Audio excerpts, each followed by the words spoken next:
대체할 수 없는 정통 경제방송 박근혜의 데일리 힌트 시간입니다. 반갑습니다. 오늘은 11월 15일 금요일입니다. 또 한 주가 지나갔고요. 자, 오늘은 역시 주인공은 오늘 누굽니까? 네, 삼성전자. 드디어 반등이 조금 시작될까요? 네, 바닥권에서 어쨌든 장대 양봉을 일단 하루 그렸습니다. 뭐 마음을 놓을 수는 없는데 그래도 왜 오늘 또 삼성전자가 이렇게 튀었는지에 대한 이야기들 등을 포함해서 반도체 소부장이 그래도 낙폭과대해서 좀 올라오긴 했는데요.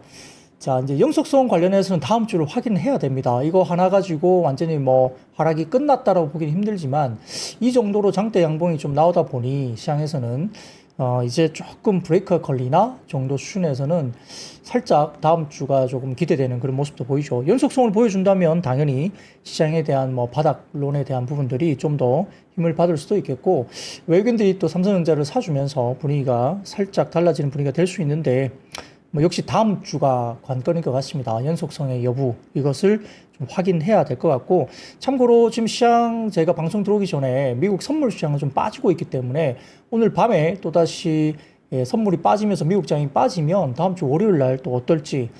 근데 오늘 누가 그러시더라고요. 뭐 미국 날아가는데 한국 빠지는데 미국장 볼 필요 있나? 요즘에 뭐 미국장 볼 필요도 없다. 뭐 이렇게 말씀들을 하시는 분도 계십니다.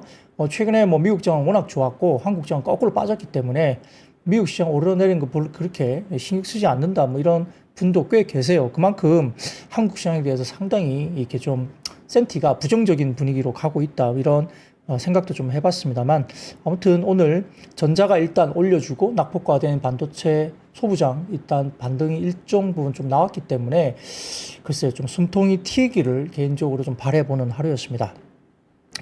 자, 수시아님 들어오셨고요. 임자님 들어오셨고, 사는산님 들어오셨고요. 임누비 언니님 안녕하세요. 양말님 들어오셨고, 쿠모다마님, 등골아빠님, 에어망님, H님, 추르량님, 오제이티님, 대호랑님이님, 그 다음에 왈왈님 들어오셨고요. DK님, 듀퐁님, 안녕하세요. 딱 맞춰서 출첵합니다. 말씀 주셨죠? 듀퐁님, 반갑습니다. 그리고 김정률님, 안녕하세요. 그리고 박호희님, 금요일 퇴근길 같은 남자 박 부장님 주시네요. 뭐, 좋은 이야기죠. 상당히 상큼한 건가요? 퇴근길 같은 경우는 좀 약간 기분 좋잖아요. 예, 아주 뭐, 좋게 말씀하신 걸로 생각하겠습니다. M님, 빠샤님, 빠샤맨님, 탈감님, 카카오 킬러님 주셨고요. 미카엘 FC님 안녕하세요. 사는사님, 사랑초님, 그 JY킴님 이렇게 쭉쭉 들어오셨습니다. 자, 그러면 시장 관련해서 빨리 말씀을 드리겠습니다.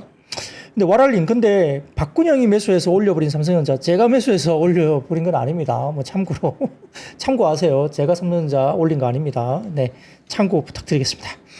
자, 코스피는 마이너스 5.8포인트 하락 출발 일단 했습니다. 반도체와 반도체 소부장 강세 출발했던 가운데 히토류와 우크라이나 재건, 건설기계, 인터넷과 통신, 해운, 유리기판 관련주가 강세를 보였습니다. 미국 주식시장은 예상치를 상회한 생산자 물가와 그 다음에 견조한 고용, 파월의 매파적 발언 영향에 반도체 반등이 나왔지만 트럼프 트레이드가 약간 피로감 때문에 미국 시장에서도 트럼프 트레이드 관련주가 빠졌습니다. 어제는 반도체주가 그래도 반등이 좀 나왔죠. 예상치 상회한 생산자 물가도 그렇고 고용도 상당히 실업률이 신규 수당 청구 건수가 상당히 줄어드는 모습이었고, 그러다 보니까 고용이 견조하다, 그리고 경기가 상당히 괜찮다라는 느낌 때문에 파월 같은 경우도 금리 인하를 그렇게 서두를 필요가 없다는 식으로 약간 매파적인 분위기로 이야기를 했습니다. 그러다 보니까 시장이 조금은 또 쉬어가는 모습을 보이기도 했는데요. 10월에 생산자 물가는 예상치를 상회하면서 신규 실업수당 청구 건수도 21만 7천 건 나왔습니다. 견조한 고용이 확인이 됐고 금리 상방 압력으로 밝혀졌습니다. 물가와 고용, 파월 의장의 발언 때문에 12월 25bp 금리 인하 확률은 전일 83%인가요? 82, 3% 정도 됐었는데 어제 같은 경우는 48.3%로 대폭 또 떨어졌습니다. 그러다 보니까 12월 25bp 금리 인하 확률이 이렇게 하루다 멀다 하고 왔다 갔다 굉장히 큰 변동성을 보이고 있습니다. 파월 의장이 이야기하기를 현재 경제가 강세이고 금리나 서두를 필요가 없다. 신중하게 결정 가능하다는 발언이 나오면서 금리가 미국 시장에서 반등이 나왔죠. 10년물 국채 금리가 여전히 4.467% 정도 수준이고요. 달러 인덱스도 106.8포인트 정도까지 와 있고 고금리와 강달러 기조가 유지가 된 부분입니다.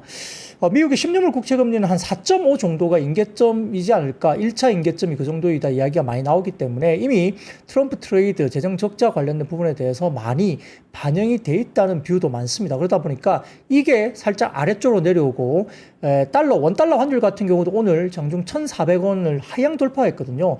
1,390원대 후반 정도로 현재 1,400원이 깨고 내려왔는데 이게 방향성으로 뭐 1,380원, 1,370원 이렇게 내려오면 시장은 외국인 수급이 들어오면서 상당히 반등이 나올 수도 있는 구간입니다. 그렇기 때문에 환율을 잘 보셔라. 원달러 환율이 1,400원대 위에서 아래쪽으로 워낙 강세로, 달러 약세로 가는 모습이 보여야지 외국인들 수급을 동반한 시장의 반등이 좀 제대로 나올 가능성이 있다는 이야기가 계속 나오고 있는 모습입니다.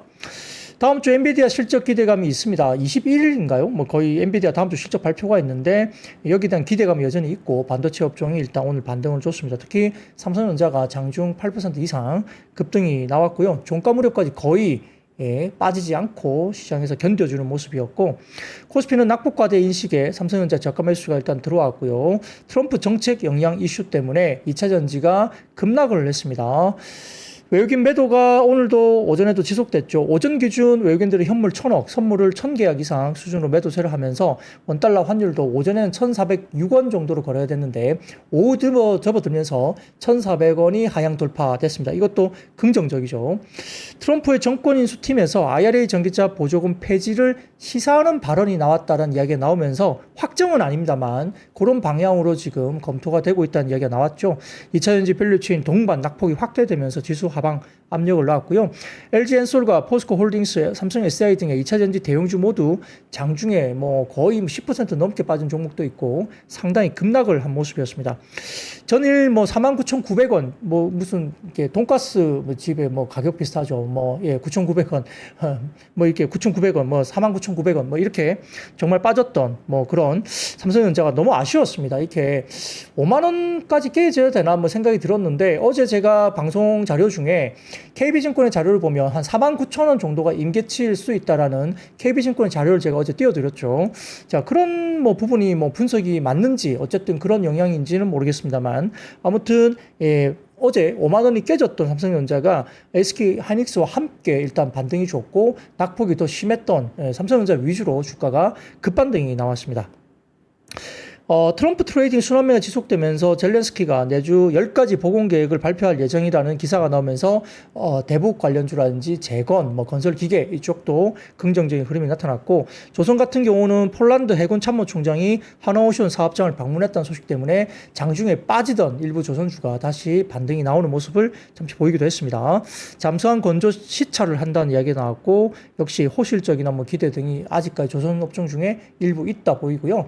현대중공업 정도까지 뭐 탑픽으로 보고 있는 것 같습니다. 자, 그리고 지금 2400선 장중에 붕괴가 됐었는데요. 12개월 후행 PBR이 0.87배, 뭐 0.85배 이 정도 수준이다 이야기 나오면서 8월 5일 블랙 먼데이 정도 수준 이하까지 밸류에이션이 빠졌다는 이야기를 하는 겁니다. 자, 시스템적 리스크가 없는 상태에서 이 정도 빠지면 저점 매수가 들어와야 된다라는 이야기도 있었던 터라 충분히 이 시장에서 반등이 나올 수 있는 구간으로도 생각이 될 수 있습니다.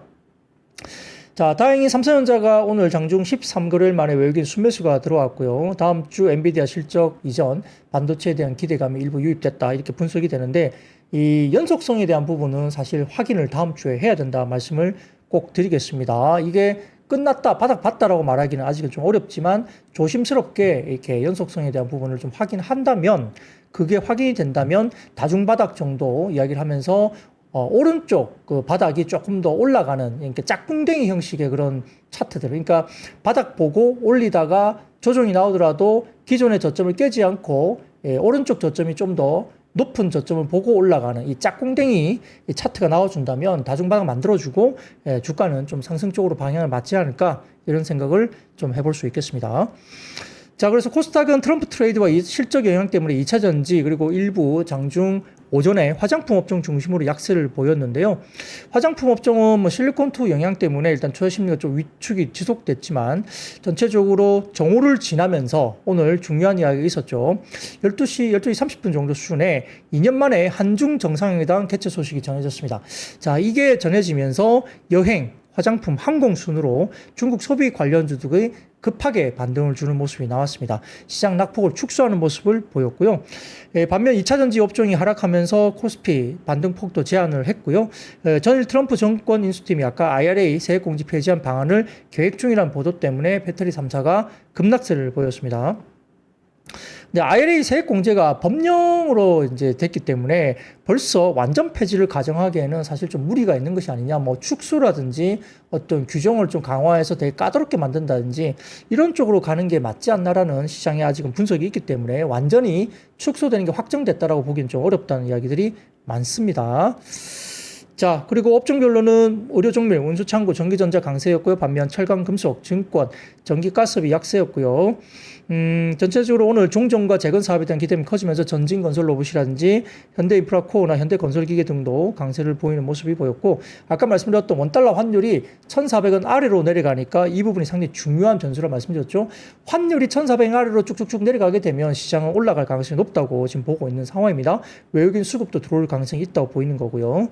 코스닥은 2차전지 업종 하락했지만은 반도체, 바이오, 그리고 엔터 업종 상승했고, 바이오 같은 경우는 특히 오늘 니가겐 바이오가 어제 상당히 좀 빠진 상태였기 때문에 일단은 반등을 막판에 힘있게 올라오는 모습을 니가켄 바이오가 보여줬습니다. 업종별로는 비금속, 오락문화 강세였고요. 반면 금융과 종이, 목재 등은 약세를 모습을 보였습니다. 자, 시장이 상당히 좀 쉽지 않았지만은 그래도 시장 관련해서 어느 정도 조금 오늘은 글쎄요, 조금 안정을 보여주는 약간 좀 그래도 천만다행입니다. 더 밀었다면 또 투매가 나왔겠죠. 그러면 역시 어제처럼 2시 반 이후에 또 투매가 나왔기 때문에 상당히 좀 그러했고요. 근데 갑자기 지금 그런 부분들이 사실은 포지션상, 그러니까 파생 포지션상으로 보면 외국인들이 사실 밑으로 더 밀면 파생 쪽에서 큰 수익을 낼 수 있는 구간이었는데 외국인들이 삼성전자를 필두로 끌어올렸다는 점에 대해서 뭔가 좀 의미를 부여하는 뭐 그런 쪽도 있었습니다. 오늘 분석 중에. 그래서 다음 주에 연속성을 가지고 좀 올라가 준다면 일단 오늘 장중 저점 이 부분이 조금은 단기 바닥일 가능성도 좀 열어두고 봐야 된다는 생각이 될 수 있는 거죠. 뭐 그런 부분들 조금 생각하시면 좋을 것 같고요. DJ G님, 눈이 왜 저래? 뭐 저한테 말씀 주신 것 같은데, 뭐 이렇게 조명 때문에 눈이 부셔서 뭐 그래 보이고, 제 눈이 별로 마음에 안 드시더라도, 예, 참고 잘 봐주시면 좋겠습니다. 예쁘게 봐주세요. 뭐 늘 다 마음에 드시겠습니까? 네. 제가 쌍꺼풀이 없어서, 뭐 그렇게 별로 마음에 안 드실 수도 있습니다. 자, 그런 것들은 제가 그냥 뭐 듣고 계시니까 그냥 도움이 되실 거로 생각하고요. 자, 그러면 다음 매크로 지표 하나 보여드리죠. 자, KB증권에서 이야기를 나오는데요. 경기 확장 국면에다가 금리 인하 시기로 봤을 때 지금 현재 상황은 그렇게 분석을 하고 있는데 경기 확장과 금리 인하 시기인데 코스피가 15% 이상 조정받는 경우는 매우 이례적인 급락이다고 KB증권에서는 분석 자료를 냈죠. 그런데 보통 뭐 이런 부분에서 좀 빠지더라도 한 10% 정도 내외에서 거의 되돌림이 있었기 때문에 주가가 조정이 너무 과하게 지금 빠진 거 아니야 이런 이야기를 KB증권에서 하고 있습니다. 경기 확장 그리고 금리 인하 시기가 지금 와 있는데 코스피가 15% 이상 조정받는 것은 매우 이제 이례적인 뭐 아주 잘 보기 힘든 일이다 이렇게 이야기를 하고 있죠. 자, 거기다가 이번이 과거와 무엇이 달랐는지 좀 살펴보면 가장 큰 차이는 삼성전자. 그러니까 삼성전자의 낙폭이 거의 대부분 코스피를 끌어내렸다고 보는 것 같아요. 그러니까 결국 뭐죠? 시장이 올라가려면 결자 해지가 돼야 되죠. 그러면 전자가 올라가는 모습이 보이면서 시장이 끌어올릴 거다. 그러니까 이게 좀 다른 말로 하면 그러면 시장이 반등을 주고 정상적으로 회복이 될 때는 삼성전자만 끌어올라질 수 있나? 이런 생각을 해볼 수도 있는 거죠. 그래서 이런 이야기가 KB증권에서 오늘 나왔고요. 강력한 코스피 지지선 여전히 KB증권에서는 2300포인트를 역시 봤습니다. 락바텀이라는 이야기죠. PBR 0.8배 정도 수준의 강력한 지지선이 2300포인트다. 이게 0.8배 정도 수준으로 볼 수는 있겠죠. 자, 그래서 그 다음 표를 하나 보여드리겠습니다. 외국인 순매도의 거의 전부가 삼성전자에 몰려있다는 겁니다. 이게 7월 달부터 시작해갖고 삼성전자에 계속적으로 누적 순매도가 나오고 있죠. 그렇기 때문에 아마 외국인들의 누적 순매도 규모, 그러니까 노란색 막대 그래프가 코스피 누적 순매도인데요. 거의 삼성전자 매도하고 거의 비슷합니다. 그렇기 때문에 다른 섹터는 별로 안 팔았고 삼성전자만 거의 주장창 판 거죠. 그래서 1월 1일부터 샀던 삼성전자는 다 팔았고요. 그 다음에 순매도 수로 보면은 올해 지금 11월 달 접어들면서 마이너스 2조가 넘을 거예요. 그러니까 연간으로 봤을 때 올해는 거의 20조 원 정도를 외국인들이 삼성전자를 순매도했다 이렇게 보면 되겠습니다. 그렇게 해서 거의 외국인 순매도의 전부가 삼성전자에 몰려있다. 그러면 결자 해지가 된다고 한다면 결국 주가가 반등 나올 때 오늘처럼 삼성전자만 올라가는 시장 이게 나올까봐 좀 걱정은 되는 거죠. 자, 그런 시장이 과거에도 있었습니다. 자, 그리고 그 다음 표입니다. 삼성전자를 제외하면 지금 코스피는 어느 정도 평가를 받을 수 있을까? 삼성전자를 제외하면 현재 코스피는 약 2710포인트 정도 수준으로 평가가 됩니다. 그러니까 전자만 내렸다는 거죠. 예, 삼성전자가 쭉쭉쭉 끌어내렸다는 거고요.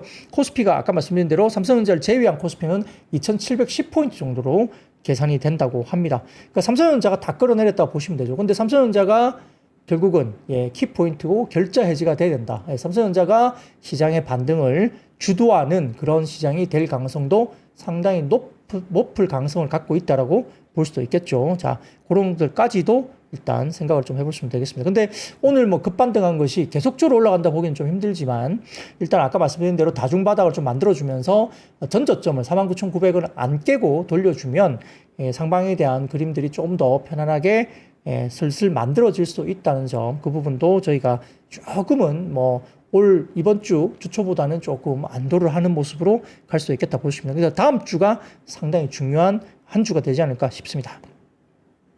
자, 그러면 섹터로 바로 넘어갈게요. 자, 연결해서 반도체 이야기입니다. 오늘은 주인공이 반도체니까 말씀드리겠습니다. 역사적 저점에 도달했다는 인식, 그건 어제도 제가 말씀드렸죠.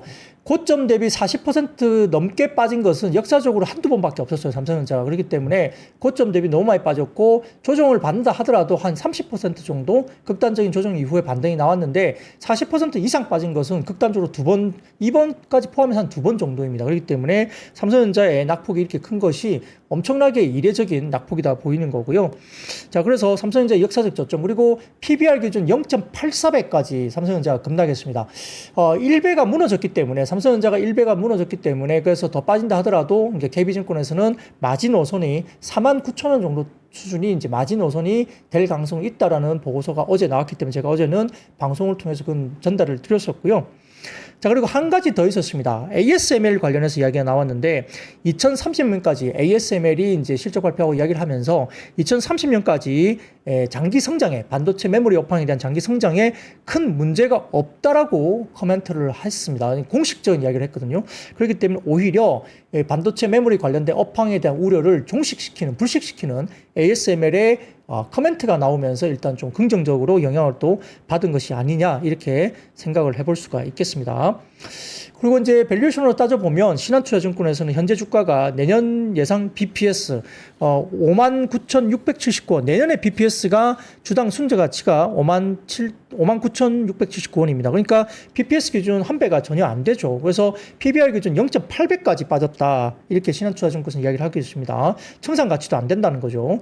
단기 실적 기대감이 좀 낮아지긴 했지만 악재가 대부분 반영된 수준이고요. 하방 리스크가 제한적일 것이다 이야기를 했고요. 과거 5년 평균 PBR은 1.5배 정도 되고요. 한 2배 정도까지는 삼성전자가 가도 상당히 충분히 있다고 봤기 때문에 0.8배는 밸류에이션 매력도가 상당히 높은 구간으로 이야기될 수밖에 없겠죠.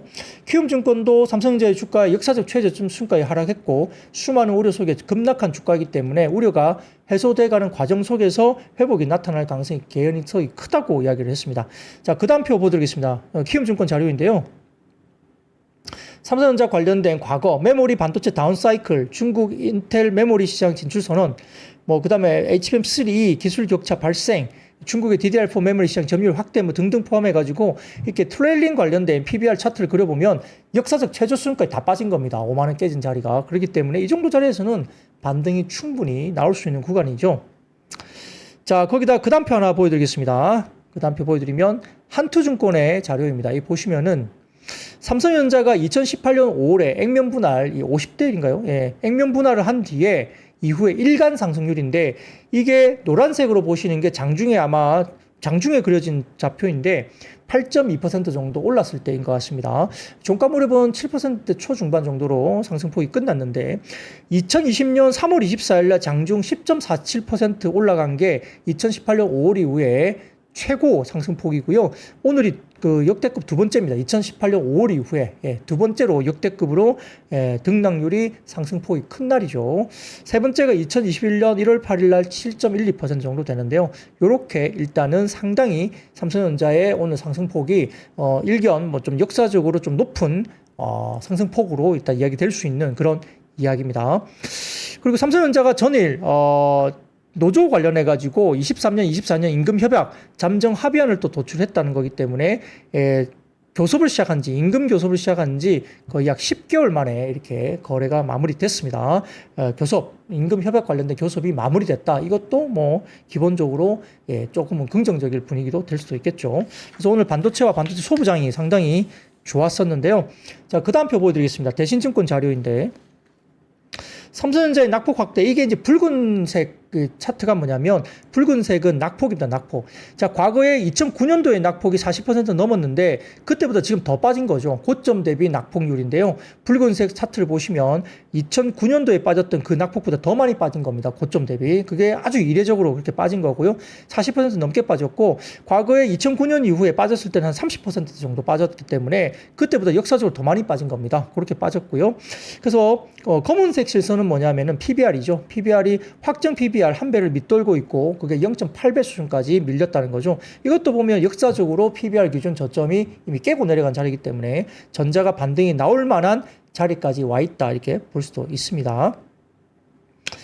자, 그래서 대신증권에서는 21일 날 엔비디아 실적 발표에서 반도체 업황에 대한 우려 완화되는 코멘트라든지 HBM 공급 다변화 관련 코멘트가 만약에 나온다면 이렇게 가정을 가진 거예요. 뭐 그런 이야기가 나오면 전자 입장에서는 상당히 긍정적인 또 이벤트가 될 수 있습니다. 그래서 21일 날 엔비디아 실적 발표 때 어떤 코멘트가 나올지에 대한 부분들을 역시 한번 체크를 꼭 해보는, 그러니까 다음 주가 굉장히 시장에, 국내 시장에도 중요한 변곡점이 될 수 있는 자리이다. 그리고 결국 시장의 지수를 끌어내린 것은 삼성전자이기 때문에 결국 결자해지 차원에서 삼성전자의 반등이 본격화돼야만이 지수는 올라갈 수 있다라고도 볼 수 있겠죠. 자, 그러다 시장의 지금 특징은 뭐냐? 다음 표 보여드리겠습니다. 엄브레라 리서치 쪽에서 나온 자료인데요. 이게 뭐냐면, 자, 왼쪽 자료에서 파란색은 소프트웨어, 타이거 소프트웨어 흐름이고요. 그 다음에 검은색 실선은 반도체 소부장입니다. 이게 반도체 소부장은 급락을 많이 했고, AI 소프트웨어 관련된 쪽은 올라가다가 이제 조금 내려온 듯 하더니 최근에 반등을 주고 있죠. ETF 관련 쪽입니다. 그리고 오른쪽 보시면 이 파란색 실선이 올라가고 있다는 것은 AI 소프트웨어 쪽이 좀 더 상대적인 하드웨어 쪽보다는 소프트웨어적인 쪽의 상대적인 강세를 이야기합니다. 자, 그 이야기는 이스트 소프트, 한글과 컴퓨터 이런 종목들 관련된, 그래서 결국은 시장에서 지금 AI 소프트웨어 관련된 종목들이 급반등이 나오고 있다. 특히 한글과 컴퓨터가 뭐 이틀 동안 급등을 했죠. 근데 오늘은 뭐 차익 실현이 좀 나오긴 했습니다만, 아무튼 한글과 컴퓨터 이런 뭐 엠노 이런 종목들, 예를 들어서 이스트 소프트 이런 종목들이 IT 소프트웨어 쪽, AI 소프트웨어 쪽의 주가들이 움직임이 상당히 지금 좋았다. 그렇게 보는 거고, 하드웨어 쪽의 상대 강도가 상당히 좀 약하게 진행됐는데, 모르죠. 이제 삼성전자의 다음 주 흐름들이 어떻게 될지 한번 지켜봐야 되겠죠. 자, 그리고 그 다음입니다. 시티그룹에서 오늘 리포트가 하나 나왔었는데, 뭐 코멘트를 좀 드리자면, 메모리 가격 하락에 대한 우려가 너무 과하다. 시티그룹에서 또 반도체에 대한 부분들에 대해서 과한 우려다라고 또 평가를 했습니다. 최근 시장은 HBM 공급 과잉과 기존 메모리에 대한 수요 악화에 따른 4분기 DRAM 가격 하락 가능성에 대해서 우려하는 것 같은데, 그게 반영되고 있는데, 시장의 우려와 달리 시티그룹에서는 고대역폭, 고밀도 프리미엄 메모리와 HBM의 비중이 증가하면서 4분기 DRAM 가격이 예상보다 나은 모습을 보일 것으로 예상한다 이야기를 했습니다. 어제 제가 CXMT 관련된 뭐 웨이퍼가 수만 장 폐기됐다, 불량 때문에, 그 이야기 제가 들었었죠. 자, 그것도 CXMT 같은 중국 업체들이 지금 웨이퍼 관련된 부분 마찬가지로 수율 문제 등등을 포함해서 레거시 메모리 DDR4가 엄청나게 확장될 것이라는 일부 리포트가 나오지만 사실 무근이에요. 그렇지 않습니다.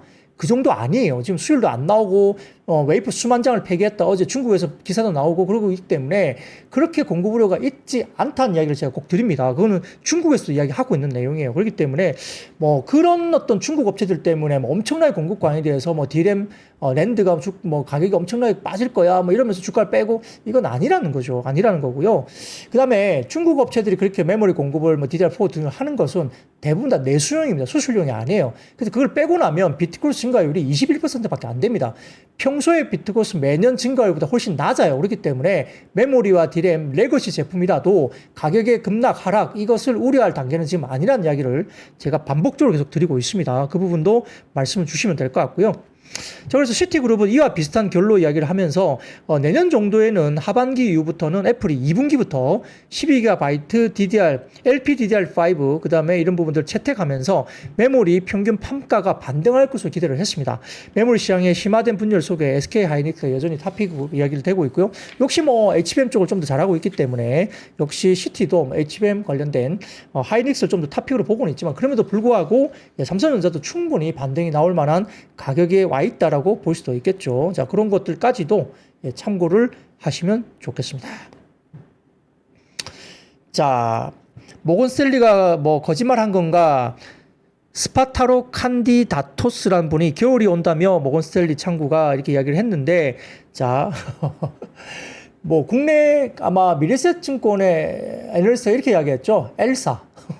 네, 겨울이 온다고? 그런데 우리나라 반도체는 엘사야.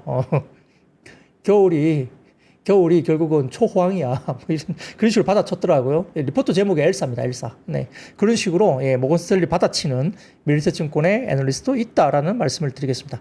뭐, 물론 그게 뭐, 모르겠어요. 그거는 이제 뭐 논리적인 이야기인데, 뭐, 어떻게 뭐, 그걸 가지고 주가가 올라간다, 만다 이야기를 할 수 있는 건 아니지만, 모건스탠리가 일단 좀 과하게, 이야기를 한 것도 맞죠. 네. 과거에 한번 재미 봤으니까 그런 것 가지고 그렇게 해서 약간 시장을 좀 교란하는 느낌도 사실 듭니다. 뭐 약간 뭐 아니라고 이야기하는 쪽도 굉장히 많은데 물론 뭐 그들의 의견이니까 뭐 존중할 필요는 있겠습니다. 자, 그래서 그거고요. 그 다음에 이제 최근에 이야기 나오는 이수페타시스인데 어제 뭐 급락을 최근에 뭐 어제뿐만 아니라 급락을 하고 있죠. 오늘도 기관들이 또 엄청나게 매도를 했습니다. 근데 외국인들은 꽤 많이 사고 있죠. 저점에서 받고 있는데요. 자, 이수페타시스 관련된 모건스탠리의 또 자료가 있습니다. 또 모건스탠리이죠. 얘네들이 거짓말하는 건지 모르겠는데 신뢰성에 대한 부분들은 잘 모르겠습니다만 아무튼 모건스탠리가 이수페타시스에 대한 커멘트를 리포트를 냈습니다. 탐방왕이라는 뭐 이렇게 플랫폼에서 제가 이걸 발췌를 해왔습니다. 그래서 모건스탠리에 따르면 이수페타시스는 10월 23일 최고점 이후에 49% 거의 반토막 급락하면서 코스피 대비 큰 폭의 하락폭을 보였고요. M&A가 자본 조달에 대한 시장의 우려로 인해서 급락을 했다고 평가를 했고 11월 8일에 5,500억 규모의 자본 조달이 발표됐고 그 다음 거래일에 주가가 20% 정도 급락을 했습니다. 현재 밸류는 골드 서킷 쪽이 15배 그리고 유니마이크론이 33배인데 그 비교해서 이수페타시스가 너무 저평가되어 있다는 이야기를 했고요. 다수의 신규 진입자가 미국 고객을 대상으로 MLB 및 HDI 시장에 진입하려고 하고 있지만 3년에서 4년간의 신규 투자와 자격 검증 과정을 고려한다면 아마 이수페타시스의 시장 점유율 위험은 엄청나게 제한적이다. 그런 영향은 별로 지금 단기적으로 없을 것이다 이야기를 했죠. 자, 이번 분기에는 4번 시설 완공과 장비 재배치와 관련된 40억의 일회성 비용이 발생했다. 그러니까 이번 3분기 실적에 그게 있다는 거예요. 그래서 300억대 이상을 예상했었는데 뭐 200 몇십억 나왔죠. 그래서 40억 일회성 비용을 그대로 제외하면 실적은 컨센서스에 거의 부합한 영업이익이 나왔다고 평가를 했습니다. 모건스탠리 이야기죠. 그건 뭐 확인된 거니까요. 그리고 경영진은 4번 시설 관련된 일회성 비용이 이번에 3분기에 마무리됐기 때문에 추가적인 비용이 이제 앞으로 없을 거라고 이야기된 거죠. 미국의 주요 고객사는 AI 가속기, TPU 관련 매출이 전분기 대비 증가했고 4분기 그리고 내년 상반기에 더욱 가속화될 예정이고 그 다음에 10월에 월간 백로그 주문이 790억 원으로 증가하면서 4분기 영업이익은 300억 이상으로 될 것이다라고 예상을 한다. 모건스탠리가 추정 자료를 냈습니다. 그래서 그렇게 되면 매수 의견이 당연하고 실적은 QOQ로도 상당히 좋아지는 그림이라 그렇게 이야기하고 있고요. 신규로 이번에 콜 테스트 된 게 또 있어요. 제품이. 그렇기 때문에 그게 1월 달부터 제품이 또 나간다고 합니다. 그렇기 때문에 실적 우상향 그림은 지금 올해 한 1,000억 원짜리 이렇게 영업이익을 추정하고 있는데 내년에는 지금 현재 컨센서스는 이수페타시스의 영업이익은 1,700억까지 올해 대비 70% 상향 조정이 되고 있죠. 물론 컨센이 뭐 다시 뭐 다운이 될 수도 있겠지만 어쨌든 상당한 높은 수준의 우상향 그림이 이제 나올 것으로 지금 추정을 하고 있기 때문에 단기적으로 기관들의 투매 그냥 막 던지는 그런 수급 때문에 좀 빠질 수도 있고요. 물론 뭐 유증이 잘했다는 것도 아니고 일부 뭐 깜깜이 소식 뭐 여러 가지 공시에 대한 여러 가지 부분들 노이즈가 많죠. 그럼에도 불구하고 주가에 대한 현재 밸류는 너무 사실은 뭐 말도 안 되게 싸게 거래되고 있다는 이야기는 현재 국내외 일부 리포트들이 하고 있습니다. 그래서 노이즈가 많고 좀 약간 이해할 수 없는 것들이 많았다. 뭐 다 인정하고. 근데 현재 주가는 어쨌든 본업이나 뭐 여러 가지 따져봤을 때 뭐 상당히 좀 저평가되어 있다. 너무 많이 빠졌다. 이런 이야기는 공통적으로 하고 있습니다. 물론 주가들이 그렇다고 해서 당장 바로 V자 반등이 나온 건 아니지만 과거 몇 년 전에 유상증자를 대규모로 했을 때 주가가 많이 빠졌을 때 3개월 만에 V자 회복을 했다는 점도 오늘 일부 리포트가 그렇게 써지기도 했죠. 한국투자증권인가요? 오늘 리포트 보면 과거에 그때 대규모 유상증자를 했을 때 3개월 동안 주가들이 바로 밸류에이션을 바로 회복했다. 이런 이야기를 쓰기도 했습니다. 한번 리포트 참고를 해보시면 좋을 것 같습니다. 자, 그러면 두 번째 이야기로 넘어가겠습니다. 두 번째 2차 전지 쪽인데요. 말씀드렸듯이 이제 트럼프 당선인 관련된 이슈가 불거졌죠. 그래서 IRA 관련된 전기차 세액 공제 폐지를 계획하고 있다는 소식이 나왔습니다. 근데 계획하고 있다는 거지 폐지가 확정됐다 뭐 이런 이야기를 하는 건 아니고요. 그래서 지금 석유 가스회사 컨티넨털 리소스 창립자인 해럴드 햄과 더그 버검 노스다코다 주지사가 이끄는 에너지 정책팀이 IRA 세액 공제 폐지를 논의하고 있고 트럼프 당선인의 감세 공약에 필요한 재원을 확보하려면 전기차 세액 공제를 폐지해야 예산을 절약할 필요가 있다. 그러니까 돈이 없다는 거죠. 이렇게 감세를 하게 되면 돈이 없기 때문에 이런 것들 폐지하자. AMPC도 폐지하자 뭐 이런 식으로 이야기가 나오고 있다는 그런 이야기를 알려주고 있는 겁니다. 로이터 통신 자료 헤드라인 하나 띄워주십시오, 피디님. 이게 보시면 네. 거기서 단독 기사 로이터 기사가 나왔습니다. 그래서 바이든의 EV 텍스 크레딧을 뭐 죽인다, 킬 뭐 이렇게 평가가 되고 있죠. 뭐 그런 이야기가 나오고 있습니다. 그리고 거기다가 그 다음 사진 띄워주시면 일론 머스크도 한술 더 뜹니다. 요즘에 아주 서로 케미가 아주 뛰어난데 트럼프 당선인하고요. 일론 머스크가 결국은 테슬라 측은 정권 인수팀의 보조금 폐지를 지지한다는 입장을 밝히기도 했습니다. 자, 전기차 보조금이 폐지되면 곧바로 전기차 판매에 영향을 미칠 것으로 예상되는데, 자, 배터리 업체 같은 경우에 좀 안 좋을 거라 예상하지만 일론 머스크 같은 경우는 어떻게 되죠? It will only help Tesla.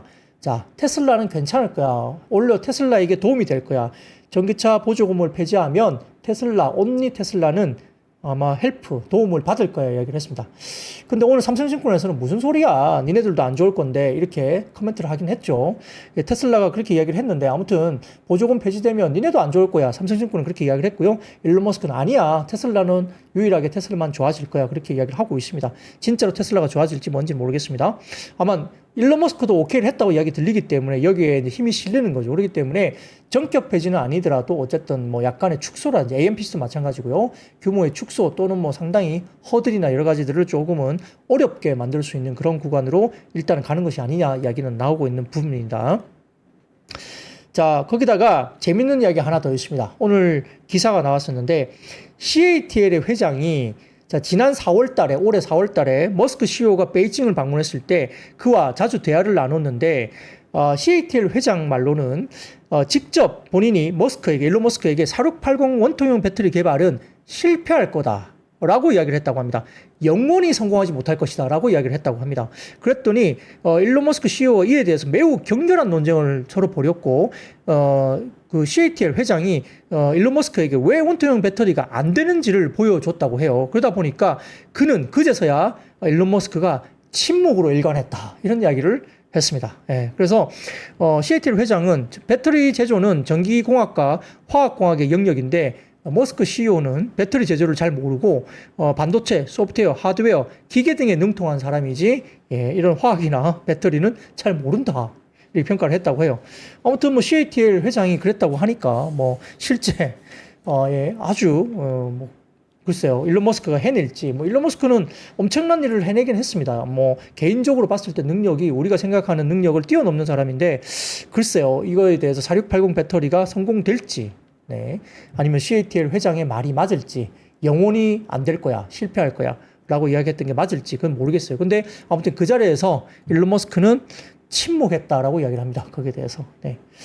그냥 뭐 침묵했다는 뜻이 뭔지 모르겠습니다. 할 말을 잃었다는 건지 아니면 뭐 말 같지 않아서 대답을 안 했다는 건지 그건 알 수 없죠. 일론 머스크의 내부적인 어떤 심리를 알 수가 없기 때문에 그게 어떤 의미인지는 나중에 일론 머스크가 어떻게 해낸지를 봐야 확인할 수 있겠습니다. 자, 그러면 그런 부분들을 하고요.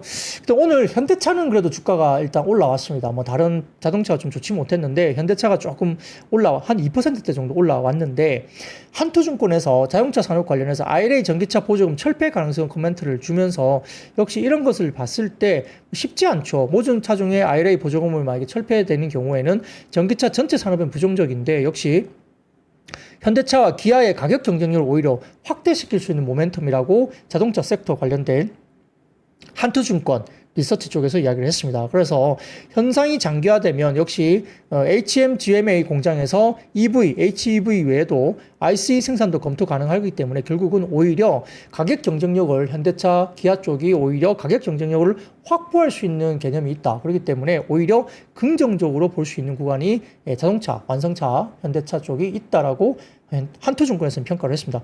뭐 그 영향인지 모르겠지만 오늘 현대차가 한 2% 정도 주가가 올라왔다 볼 수도 있겠습니다. 자, 그래서 그런 것들까지 2차 전지 말씀드렸고요. 세 번째입니다. 오늘 역시 로봇 시장 확대 기대감. 요즘이 뭐 로봇 시장 상당히 좀 좋아지고 있고 트럼프 당선자 이렇게 관련해서 경계를 보고 있는 로봇계 이것도 이야기되면서 역시 보스턴 다이나믹스 관련된 뭐 로봇이다 이야기 나오면서 로봇 관련주가 최근에 좀 올라오기도 했고요. 머스크 이미 지난 7월에 X 계정을 통해서 휴머노이드 로봇을 내년에 테슬라 내부용으로 소량 생산할 것이다 이야기를 했죠. 그래서 이런 것들 이야기가 계속 나오고 있습니다.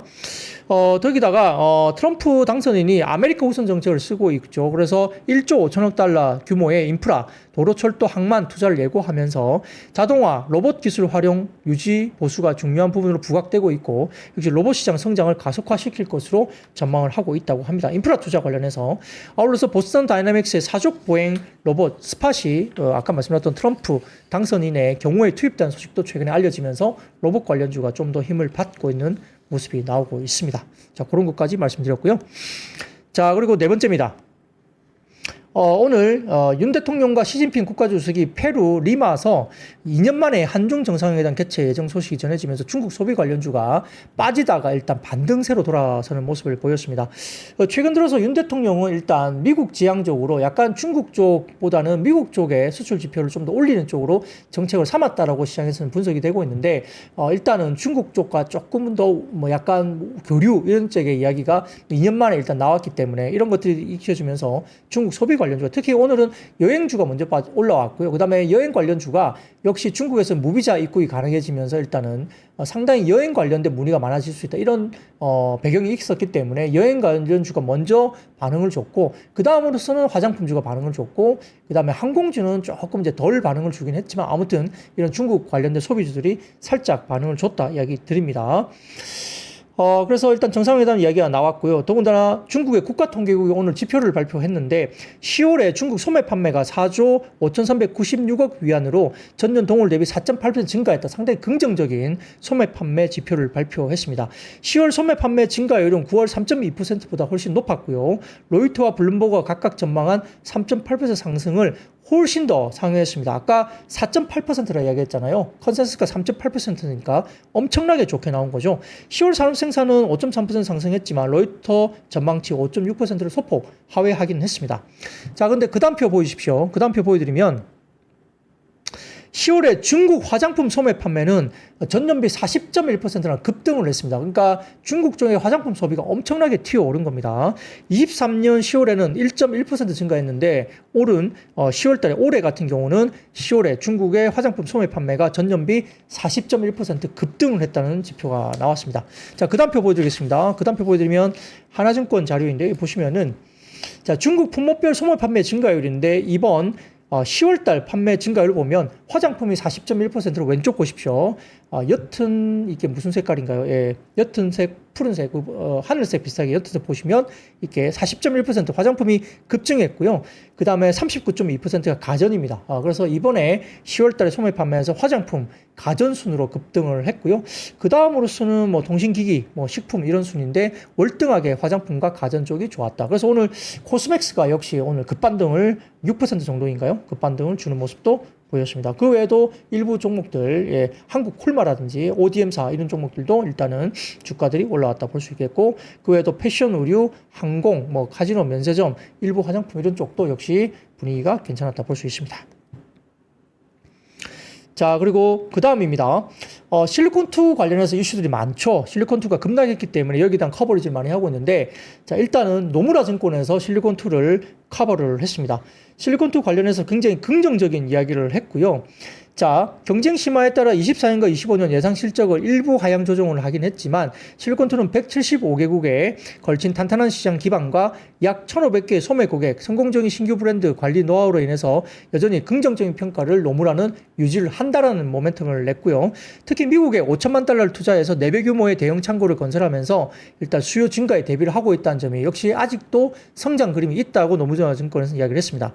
3분기에는 오히려 지금 미국 쪽은 좀 주춤했다는 거, 그러니까 미국 쪽의 성장이 가파르지 않았다. 성장은 분명히 했어요. 근데 3분기 성장이 약간 성장이 가파르지 않으니까 좀 주춤한 거 아니야? 이런 것들 때문에 우려가 있었지만은 3분기 유럽 매출이 전년비 444%나 급증하는 등 고성장세를 보이고 있고, 중동과 남미, 러시아, 인도 등으로 확장이 25년도 이후에 본격적으로 추가적인 성장 동력이 될 것이라 평가를 했죠. 그러니까 미국에 국한하지 않고 다른 쪽으로 계속적으로 올라간다고 이야기를 했습니다.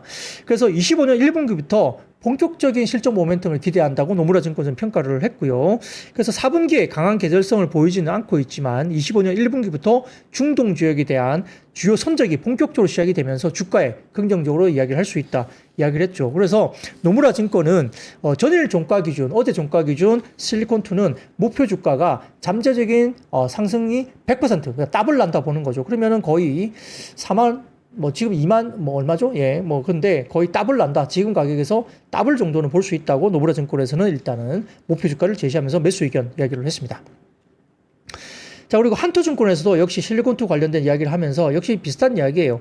3분기 매출이 전년비 3% 정도 성장으로서 약간 기대치 못 미쳤다. 근데 성장을 했습니다. 그리고 일회성 없이 아마존 매출이 약간 빠졌는데 지급 수수료 감소 효과와 여러 가지 GPM 개선이 있었기 때문에 영업이익률은 역대 최고치. 그러니까 상당히 높은 영업이익률을 내고 있지만 GPM, 그러니까 영업이익률을 내고 있는데 이런 부분들이 훨씬 더 높은 영업이익률을 내면서 역시 역대 최고치 영업이익률을 냈다는 거죠. 그래서 이렇게 급락할 일인가 이런 이야기를 하고 있죠. 한투증권에서는.